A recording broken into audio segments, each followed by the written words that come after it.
स्वामी साहिब हिकु श्लोक में चवनि था, सॼण सूर चया वञनि न विछोड़े जा, तुंहिंजी सिक अंदर में छेक अनेक कया, सामी चए चकोर जा सुकी नेण रहिया, कॾहिं करे दया दर्स ॾींदे दास खे। हिन जी लफ़्ज़ी माना हिन रीत आहे, सॼण सूर चया वञनि न विछोड़े जा। विरही भक्त प्रीतम परमेश्वर खे चवे थो त हे सॼण, हे प्रीतम, हे महबूब, तुंहिंजे विछोड़े जा सूर या दर्द या पीड़ा मां पंहिंजे मुंहं सां ॿुधाए नथो सघां।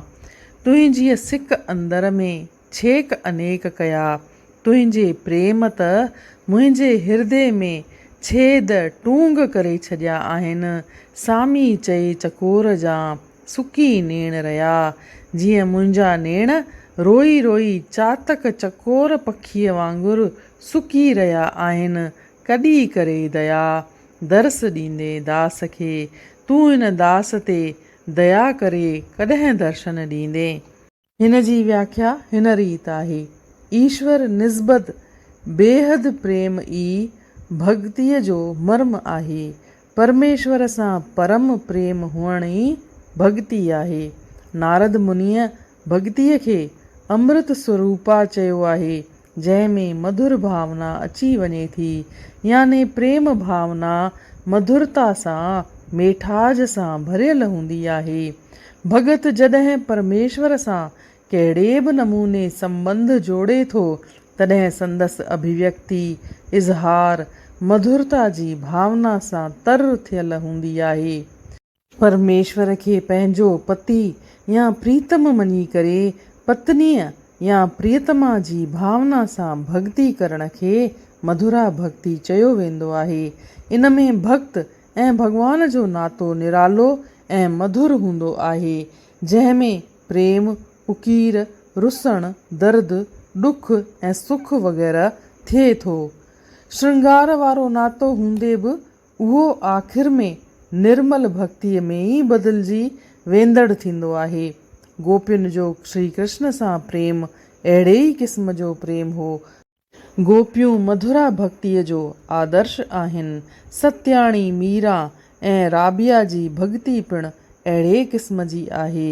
प्रीतम परमेश्वर जे विछोड़े या विरह में फतकंदड़ ऐं ईश्वर दर्शन लाइ तड़पंदड़ भक्तनि या भक्त्याणियुनि जे अंदर जो कहिड़ो हाल सुणाइजे। विरह जे दर्द में पिया था तड़पन ऐं पुकारीन, प्यास में प्रीतम पई तो पुकारियां, अंदर में उकीरूं वर वर उथारियां, सच थी चवां सच थी चवां। दादा जशन वासवाणी। प्रियतम परमात्मा जे प्रेम लाइ घर जो त्याग कंदड़, ज़हर जो प्यालो बि खिलंदे चपन सां लॻाईंदड़ ऐं श्री कृष्ण जे दर्शन जी प्यासी मीराबाई चवे थी, एरी मैं तो तेरी प्रेम दीवानी, मेरा दर्द न जाने कोई। चवंदड़ मीरा जी हालत घायल की गति घायल जाने जो कोई घायल होय। जियां आहे, सूली ऊपर सेज हमारी सोवण किस बिध होय। चवंदड़ मीरा या परमेश्वर जे दर्शन लाइ फतकंदड़ राबिया ऐं सामी साहिब जो बयानु कयल विरही भक्तिअ में फ़र्क़ु नज़र कोन ईंदो। इहो भक्त पिणु विरह जे दर्द जो कुठल आहे। प्रीतम जे दर्शन लाइ रोअंदे रोअंदे संदसि अखियुनि जा आंसू ई सुकी विया आहिनि। पियो थो परमेश्वर खे पुकारे, मूंखे दर्शन कॾहिं मिलंदो। मीरा रे प्रभु लाल गिरधर बेग मिलज्यो आए।